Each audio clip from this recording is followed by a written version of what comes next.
I know No Shave November is over. This is a playoff beard. The fantasy football playoffs start now.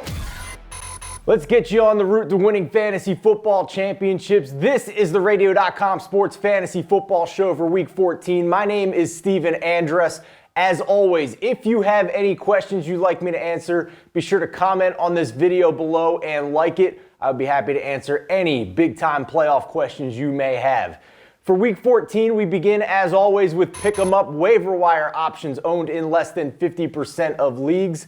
And we begin with me cheating a little bit. This guy's actually owned in 52% of leagues, but in the fantasy playoffs, we leave no stone left unturned, so make sure this guy is not available in your league. If so, go get him. Washington running back Derrius Guice. He's at Green Bay in Week 14. Last week, broke out for 129 yards rushing and 2 touchdowns on just 10 carries, added 2 receptions for 8 yards at Carolina. Green Bay top 5 in fantasy points allowed to running backs, and we have a pretty sizable sample at this point to know that interim head coach Bill Callahan wants to run the rock with Dwayne Haskins at quarterback for the rest of this season. Moving on, Benny Snell of the Pittsburgh Steelers was only 3% owned last week, still less than 25% owned in most leagues. Again, this is contingent on the health of James Conner, but in his second game back from injury in Week 13, 16 carries, 63 yards, and a touchdown for Snell against Cleveland. He added a reception. The week before that, Week 12, 21 carries, 98 yards. He added a reception for 5 yards. In the next 2 weeks, if Conner is out, he gets Arizona and Buffalo. Arizona top 10 in fantasy points allowed to running backs on the season and over the past month. And Buffalo, 5 yards per carry allowed to running backs over the past month. You can do worse than Snell for sure. Raheem Mostert is my third pick-em-up option. San Francisco 49ers running back coming off a career day. He posted 19 carries, 146 yards, and a touchdown. Added 2 receptions for 8 yards at Baltimore in a swamp-like conditions with that weather. Only 14% owned. He was a top 5 running back in Week 13.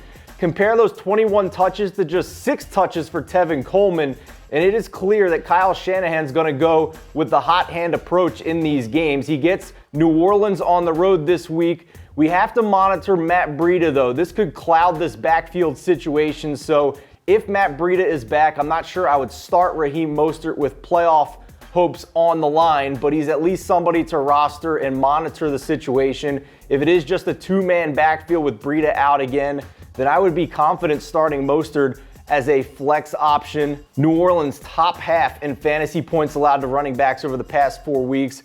That is much worse than their season-long rank against running backs. We got to be able to be flexible with these defensive matchups for running backs. We care more at this point about what they've done over the past 4 weeks than what they've done over the entire season. An honorable mention goes out to Darwin Thompson of the Kansas City Chiefs. This is contingent on injury situation. I know Darwin did well last week in his breakout game, but that was mostly in garbage time in the fourth quarter. However, if Damian Williams and Darrell Williams are both out for Week 14, then I believe Darwin Thompson is a flex option in this playoff week in fantasy football.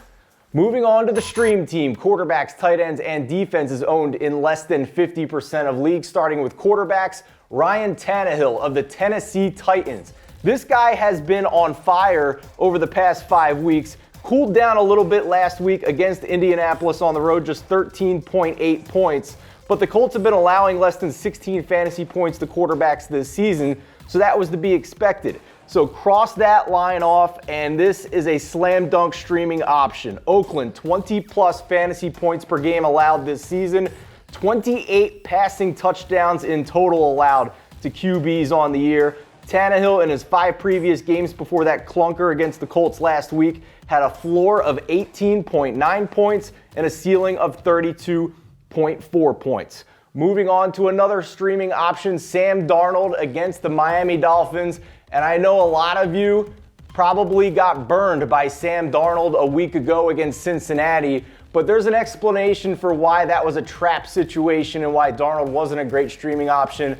I fell into that trap as well, but let's go under the numbers and see why he's a better option this week against Miami. The Bengals last week were actually sneaky.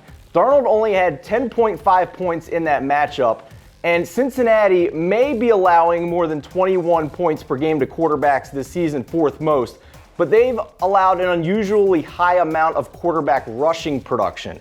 If you take away that rushing production, fantasy quarterbacks had only been averaging 15 points per game against the Bengals, and obviously Sam Darnold is not a rushing quarterback. So this week against the Miami Dolphins, Miami top 3 in passing touchdowns allowed on the season, top 5 in fantasy points allowed to quarterbacks, despite being one of the 10 best in quarterback rushing yards allowed.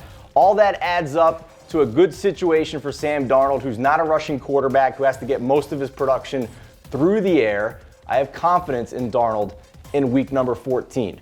Streaming tight ends owned in less than 50% of leagues, and you have to start with Jack Doyle of the Indianapolis Colts. We foreshadowed this last week, the first game with Eric Ebron on IR out for the season, and Jack Doyle got fed the rock. 11 targets against the Tennessee Titans, 6 catches, 73 yards, and a touchdown.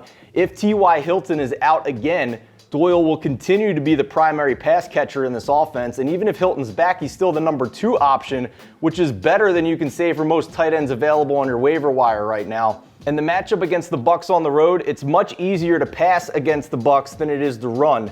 Tampa Bay, top 5 in rush D in the NFL this season, bottom 5 in pass D. That should lead to a pass-happy game script for the Indianapolis Colts if we hope for logical coaching in this matchup. Second streaming option, Ryan Griffin of the New York Jets, again taking on the Miami Dolphins. Griffin had a subpar week last week unless you're in a PPR league, but for the most part, he's been pretty steady down the stretch here. Look at what he did in the previous weeks and you'll have some confidence. Just 5 catches for 30 yards a week ago, but 6 catches or a touchdown in 4 previous games without Chris Herndon, the Jets' fellow tight end who is now on IR. Miami a plus matchup, 6 catches for 50 yards for Griffin in the first meeting between these two teams this season. And an honorable mention goes out to Vance McDonald of the Pittsburgh Steelers, taking on Arizona. Arizona, number 1 in fantasy points allowed to tight ends. And the next closest team, 5 points per week fewer than the Cardinals. Arizona hemorrhaging points to tight ends this season. If you're desperate, take a shot at Vance McDonald. Streaming defenses for week 14, and we're looking for offenses that have struggled of late more so than struggled on the season. So that leads us to the Titans defense taking on the Oakland Raiders offense on the road. The Titans defense top 10 overall this season as far as fantasy defensive scoring goes. In Oakland, their offense over the past 2 weeks, just 3 points scored against the Jets and then 9 points at Kansas City. They are struggling to get into the end zone.